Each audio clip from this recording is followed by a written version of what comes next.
अभी परमेश्वर की आवाज सुनने का समय है और लास्ट में जो वचन होने के बाद लास्ट में सभी वचन ध्यान से सुनना और लास्ट में जो नए लोग हैं, जो सविता सिस्टर जी है, जो दूसरे भी और कोई भाई बहन है, तो लास्ट में कुछ बातें पूछी जाएगी वचनों से, जो वचन बताए जाते हैं, तो ध्यान से वचन सुनना ताकि हम उस वचनों को सीख सकें और लास्ट में हम कुछ बता सकेंगे कि आज के वचन से क्या सीखा है।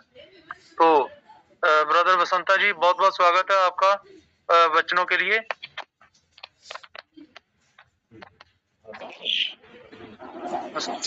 धन्यवाद देते पिता परमेश्वर, थैंक यू। धन्यवाद देते प्रभु यीशु के नाम से, प्रभु जी धन्यवाद देते हैं इस वचनों के आशय को हमारे जीवन में और सभी के जीवन में प्रभु जी आप कार्य करें। धन्यवाद देते हैं यीशु के नाम से। आज का वचन बता रहा हूं मैं, प्रार्थना की शक्ति।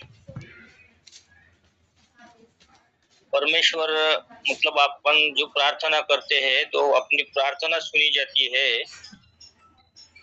टाइटल है प्रार्थना की शक्ति।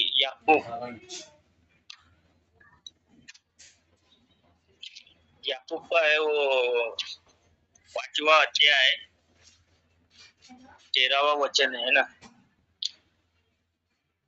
प्रार्थना की शक्ति इसमें लिखा है परमेश्वर के वचन में, यदि तुम में कोई दुखी है तो वह प्रार्थना करे, यदि आनंदित है तो वह स्तुति के भजन गाए।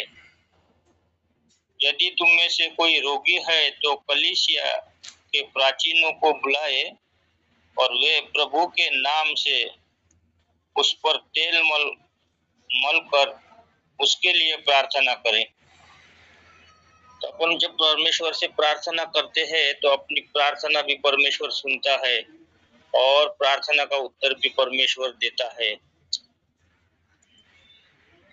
तो प्रार्थना निरंतर करते रहो परमेश्वर से।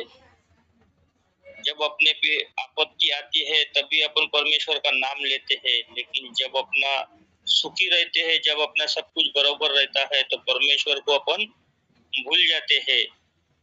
तो परमेश्वर को भूलना नहीं है और निरंतर प्रार्थना करते रहना चाहिए। और 15वां वचन कहता है, और विश्वास की प्रार्थना के द्वारा रोगी बच जाएगा, प्रभु उसको उठाकर खड़ा करेगा। यदि उसने पाप भी किए हो तो उनकी भी क्षमा हो जाएगी। देखो इतना वचन कहता है परमेश्वर का, अगर विश्वास की प्रार्थना के द्वारा रोगी बच जाएगा। अगर अपन प्रार्थना करते हैं तो परमेश्वर रोगी को भी चंगा करता है, और वो रोगी ने पाप किए हैं तो उनके पाप भी क्षमा किए परमेश्वर ने। तो इतना प्रार्थना में मतलब पावर है अपना। अपन जब प्रार्थना करते हैं तो परमेश्वर अपनी प्रार्थना सुनता है। परमेश्वर की जो प्रार्थना करते हैं तो देखो परमेश्वर मतलब प्रार्थना के द्वारा रोगी को चंगा किया है परमेश्वर ने, और उसने पाप किए तो उनकी भी क्षमा किया है। इसीलिए तुम आपस में एक दूसरे के सामने अपने अपने पापों की मान लो और एक दूसरे के लिए प्रार्थना करो, जिससे चंगे हो जाओ। धर्मी जन की प्रार्थना के प्रभाव से बहुत कुछ हो सकता है। जब अपन प्रार्थना करते हैं तो अपनी प्रार्थना से मतलब लोग चंगे तो हो जाते हैं, बीमार भी चंगे हो जाते हैं, और अपनी प्रार्थना भी परमेश्वर सुनता है।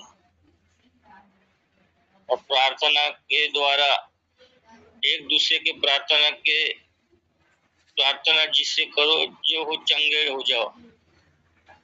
प्रार्थना के द्वारा रोगी भी चंगा हो जाता है, जो भी बीमार है, लोग अस्पताल में है, अपन प्रार्थना करते हैं तो अपनी प्रार्थना सुनता है परमेश्वर।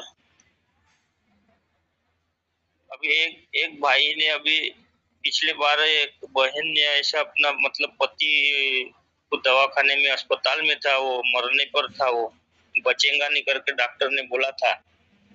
लेकिन हमने जैसी उनका सुना तो हमने सुबह शाम अपना उनका नाम लेके प्रार्थना किया, तो वो व्यक्ति आज जिंदा है और वो परमेश्वर ने अपनी प्रार्थना सुनी है और वो व्यक्ति को पूर्ण चंगाई से खड़ा कर दिया परमेश्वर ने।